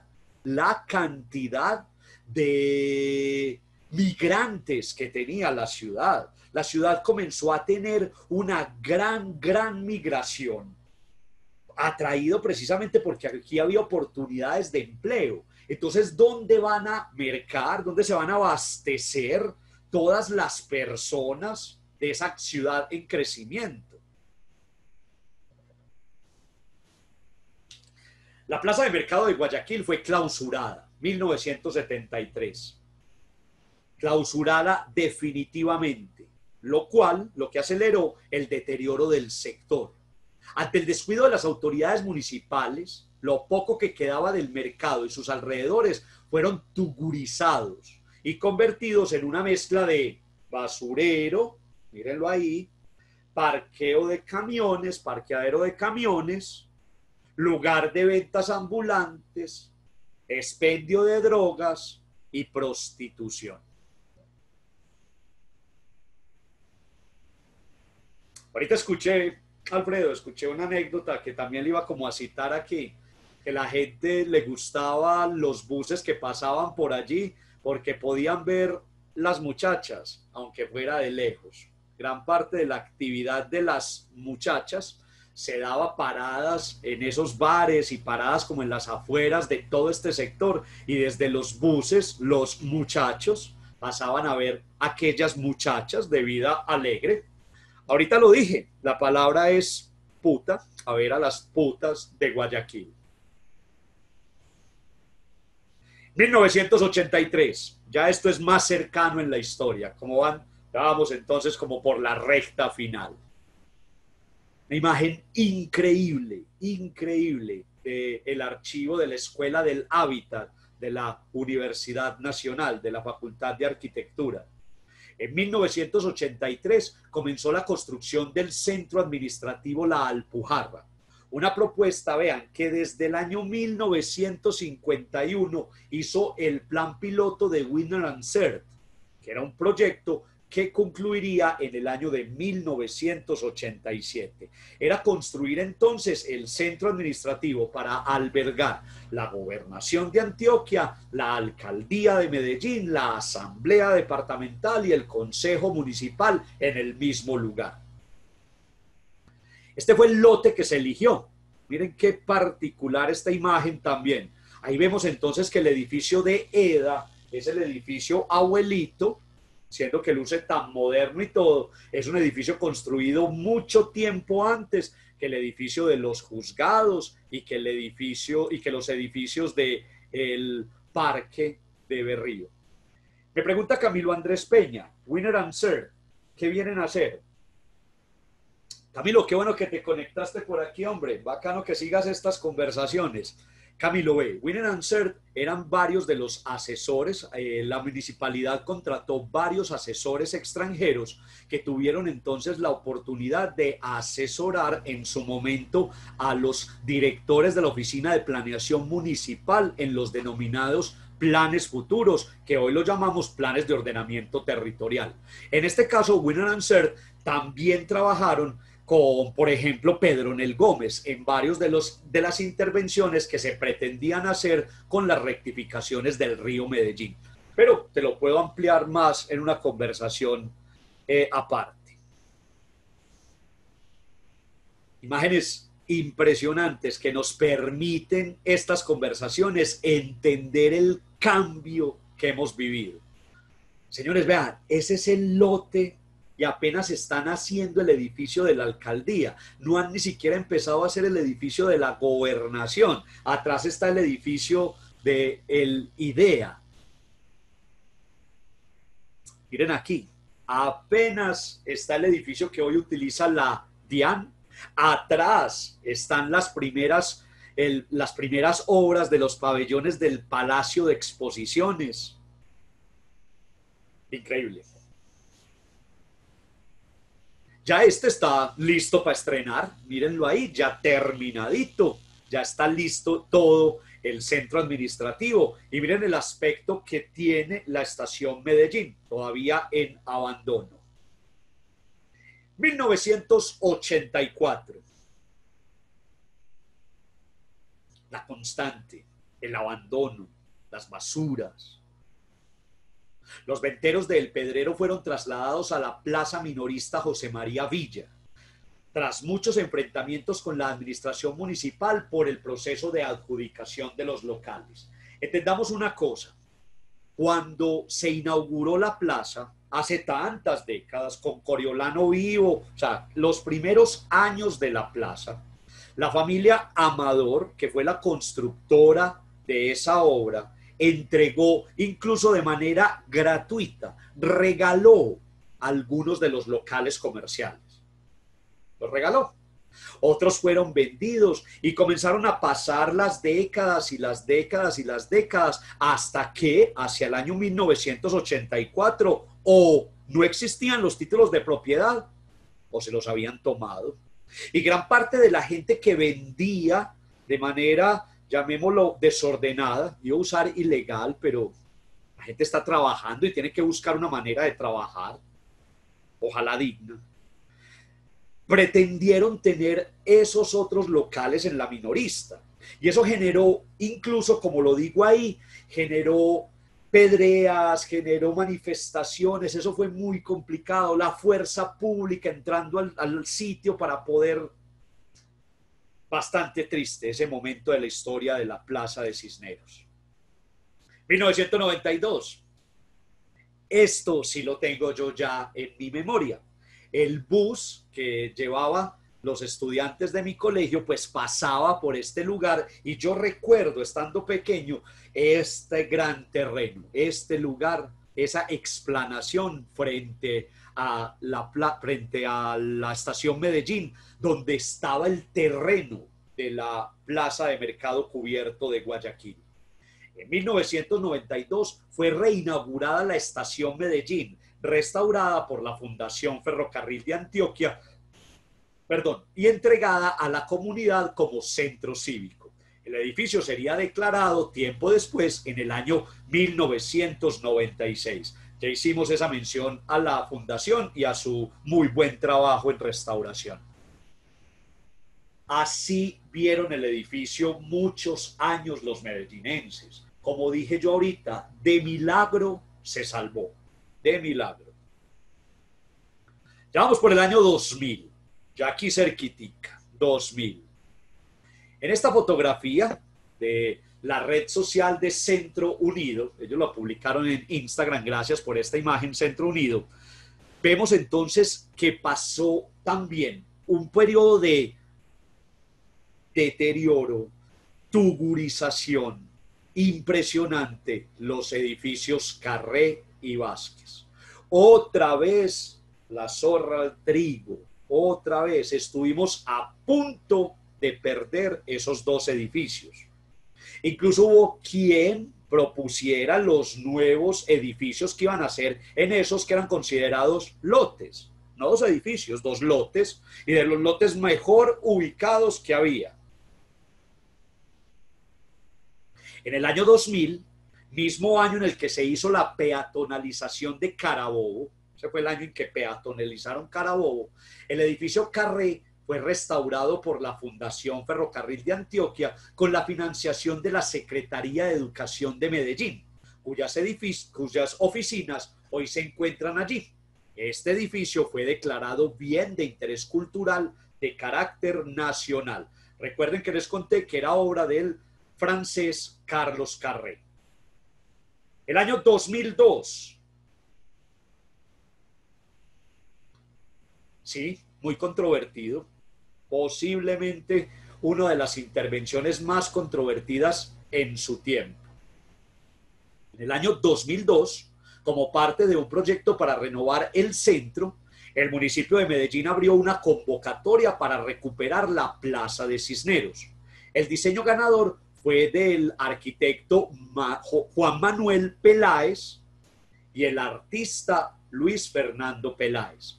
Hay que reseñar, aunque no sea importante, pero hay que reseñar que Luis Fernando Peláez es el papá de Juan Manuel Peláez, padre e hijo trabajando en la obra. La obra se construyó en el lote de la antigua Plaza de Mercado y sería inaugurada en el año 2005. Se llamaría Plaza de la Luz. Vean qué importante la labor que hacen las academias de historia. Pero, por recomendación de la Academia Antioqueña de Historia, de la cual ustedes saben, orgullosamente, me siento muy orgulloso de pertenecer, conservó el nombre de la desaparecida Plaza de Cisneros. El nuevo diseño de la plaza incluyó la construcción de 300 torres de 24 metros de altura y la instalación de 2.100 reflectores y 170 lámparas de piso. Sin la intervención de la Academia Antioqueña de Historia, ese lugar lo hubieran renombrado. Es por eso tan importante que hago yo en encuentros como este, o en mi clase de patrimonio e historia, o con los recorridos de ciudad, hacerle claridad a las personas que ese lugar no se llama Plaza de la Luz, ni Parque de la Luz. Todo ese espacio se llama Plaza de Cisneros. Por favor, Plaza de Cisneros. Sí, lo llamamos el Parque de la Luz y el Parque de las Luces, también lo he escuchado, pero es la Plaza de Cisneros. Ahí vemos el lote, entonces donde fue el diseño arquitectónico y el diseño de esa escultura. Aquí está un lote que estuvo un tiempo así deshabitado, sin nada encima, habitado por el habitante de calle. Este es el espacio que yo recuerdo. Yo tengo una viva memoria de este lugar, así en mi memoria. Aquí comienzan entonces esas obras, las obras del artista y del arquitecto. A mi manera de ver, uno de los lugares más fotogénicos de la ciudad. Es un lugar de arquitectura contemporánea, de arquitectura moderna, con una iluminación que recientemente EPM lo dotó y ya tiene una nueva realidad. Es uno de los lugares más visitados en su momento por los extranjeros y de los cuales se llevan hermosas fotografías de nuestra Medellín moderna. Pero lo más importante es explicarle no solo a los extranjeros, sino a cada uno de nosotros que somos sensibles frente a la historia. Esto, que esa escultura y ese diseño arquitectónico está encima de una cantidad de historias que tenemos por debajo. El año 2002. Sí, señores. Controvertidísimo. En el año 2002, la alcaldía de Luis Pérez Gutiérrez demolió el pasaje Sucre, lo que generó una acalorada polémica, pues el edificio había sido declarado bien de interés cultural en 1991. Me van a permitir hacer un comparativo. Me van a permitir, por favor, pegarme de una situación actual. No pasó nada. Pasó exactamente lo mismo que con esos hornos, con esas chimeneas de nuestro vecino, ¿cierto? Itagüí, donde cayeron para una nueva realidad arquitectónica. Eso mismo pasó con este pasaje. Cuando cayeron, ¿cierto? Cuando cayeron los hornos Hoffman, yo no sé cómo pronunciar esto, pero gracias Santiago Pareja, los hornos Hoffman, precisamente. Gente se pronunció que había que protegerlo, que ese edificio podía albergar el nuevo proyecto, una polémica muy acalorada, muy grande, para que el edificio finalmente cayera. Para poder demoler el pasaje, en diciembre de 2002, la alcaldía había expedido un decreto que ordenó excluir al edificio del inventario de bienes de interés cultural, pasando por encima del plan de ordenamiento territorial del centro filial del Consejo de Monumentos Nacionales de Antioquia y de la Dirección de Patrimonio del Ministerio de Cultura. Quiero hacer una precisión en ese párrafo. Tengo un error. Es diciembre del 2001 para hacer la demolición en enero del 2002. Este era el pasaje Sucre. Pasaje, como ya lo dije, que contenía varios elementos, ¿cierto? Varias distribuidoras al por mayor y pues también era un lugar interesante del contexto arquitectónico e urbanístico del sector. El año 2005, mírenlo ahí, ya demolido.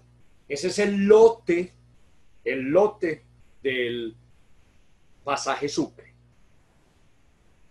Entonces, ¿qué se iba a construir ahí? Mírenla ahí en construcción. Aquí es complejo de abordar el hecho mediante el cual algunos edificios del patrimonio caen para convertirse en nuevos referentes patrimoniales. La biblioteca EPM hoy es uno de los referentes de arquitectura contemporánea más importantes de Medellín, de la región y del país. No lo digo yo, lo dicen los conocedores, lo dicen arquitectos, lo dicen incluso los premios internacionales que ha ganado la ciudad. Entonces aquí vamos viendo que la caída de unos es la bienvenida de otros para la construcción y la configuración de nuevos patrimonios. Amo profundamente la biblioteca, no me lo están preguntando. Amo profundamente lo que pasa allí.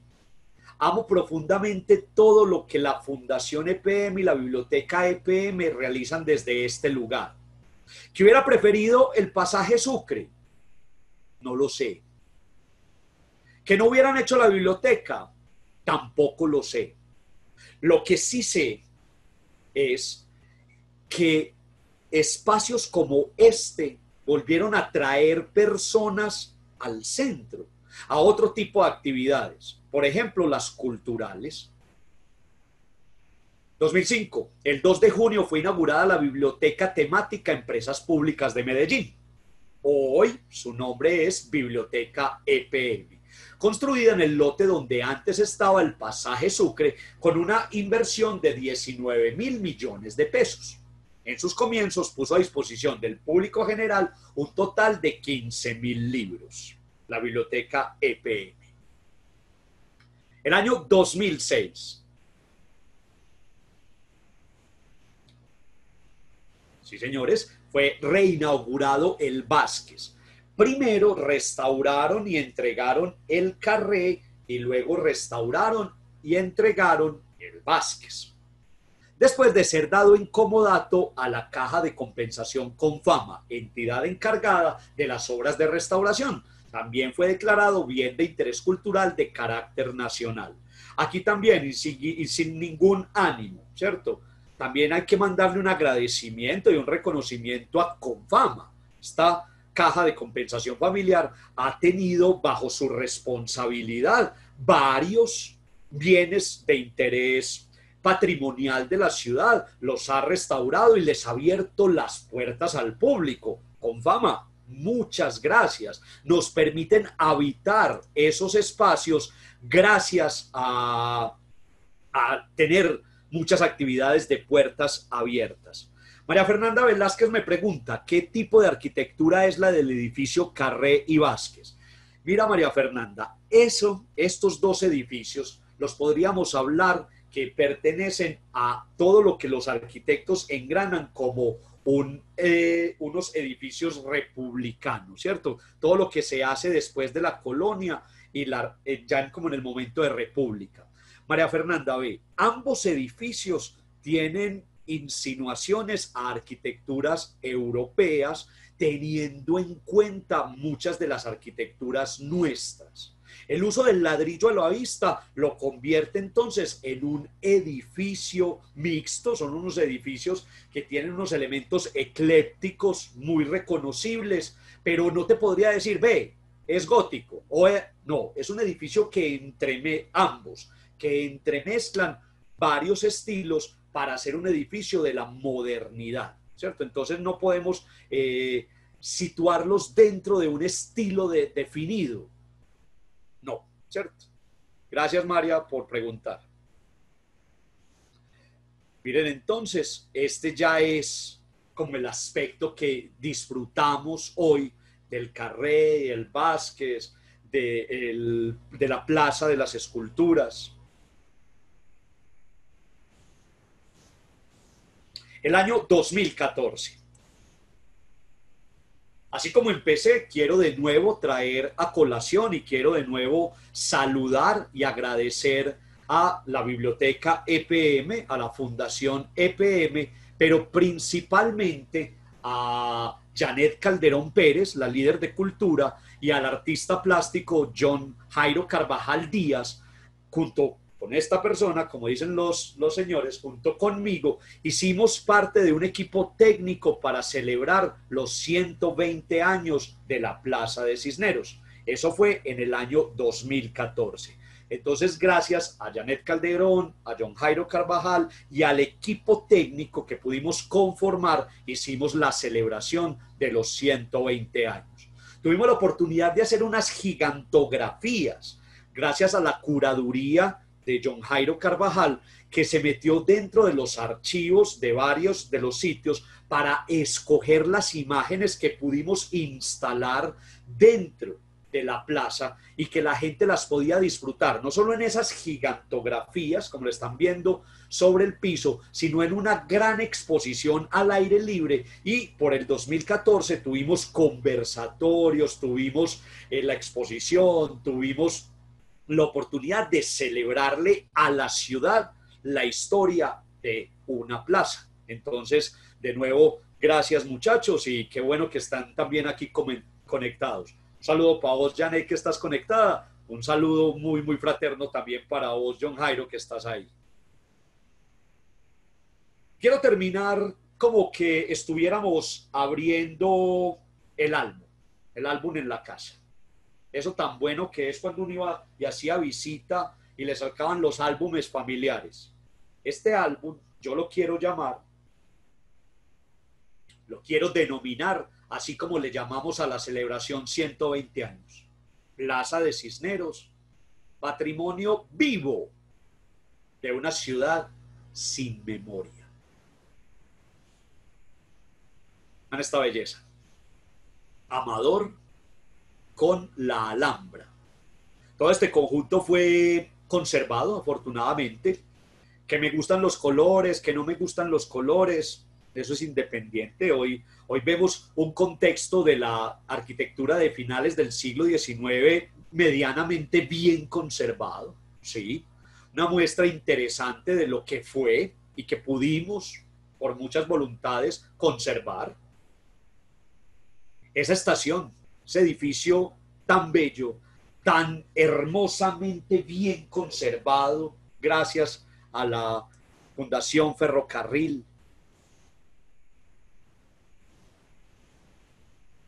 Ese lote que les mostré ahorita, color, antes de la llegada de la plaza, de la plaza de las esculturas, antes de la llegada de la escultura El Bosque, así se llama esa escultura de Luis Fernando Peláez, El Bosque. Esta es quizá la imagen entonces que tendría en la mente mi mamá, mis abuelos, esa generación que estuvo antes de yo por aquí. Miren ahí la farmacia Pasteur, ¿cierto? Increíble. De las primeras obras, miren, ahí están de las primeras obras que se fueron haciendo en lo que iba a llegar a ser toda la nueva plaza de Cisneros. Está un poco más antigua, vemos las cubiertas, ¿cierto? Los techos que alguna vez tuvieron la plaza de mercado cubierto de Guayaquil. Y quiero que vean en la parte superior de la imagen cómo estaban ahí todos los almacenes donde se guardaba toda la mercancía que traía el ferrocarril para ser reclamada. Todo eso son los almacenes, todo es el lugar de bodegas del ferrocarril. Y miren el tamaño que tenía, señores, la estación. Es que hoy vemos es un pedacito nada más. Antes estaba todo el sitio de abordaje de primera, segunda clase, mercancía. ¿Para qué pueblo o para qué barrio saldría esa escalera que están viendo ahí? ¿Cuáles serían las historias por contar dentro de las bancas rígidas y de madera de un transporte como ese? El periódico de la época, mostrando cómo había sido devastada la plaza de mercado cubierto con un gran incendio. Miren, periódico El Colombiano, lunes 8 de abril de 1969, incendio en la plaza de Cisneros, pérdidas por cerca de 1 millón. Imagínense las pérdidas en el 69, 1 millón. Serias dudas sobre el origen del incendio, dice en el periódico. Muy serias, y todavía las tenemos, muy, muy serias. Señores, la plaza de Cisneros, como lo dije, es un epicentro. La plaza de Cisneros es el origen. La plaza de Cisneros es el crisol de muchas cosas de la sociedad actual. No conocemos nuestra historia, pero para eso estamos, para disfrutarla, para estudiarla, para divulgarla. El barrio Guayaquil y la plaza de Cisneros es el origen, es la génesis de lo que somos. Ya lo he dicho en otras conversaciones, los antioqueños, los paisas y los medellinenses hemos sido de todo, cafeteros, mineros, comerciantes, pero definitivamente esos somos, hombres de comercio, y ese era el centro comercial de la ciudad. Mi nombre es Víctor Ortiz, yo soy antropólogo y soy miembro de la Academia Antioqueña de Historia, y esta invitación fue gracias a Cooprudea, la cooperativa de profesores de la Universidad de Antioquia. Como siempre digo, una invitación para dentro de 8 días. Tenemos otra vez Viernes Cultural. Y dentro de 8 días les tengo tarea. Si se van a conectar, oígame pues, tienen que conectar con una taza de café. Si les gusta frío como a mí, o ponen la cafeterita al lado para estar echando tibio y calientico. Para dentro de 8 días les voy a poner tarea de una gran taza de café, porque vamos a hablar de la historia del café en Antioquia. Arrieros somos y en el camino nos encontraremos. Alfredo, Santiago y muchachos de Cooprudea, muchas gracias por la transmisión de hoy.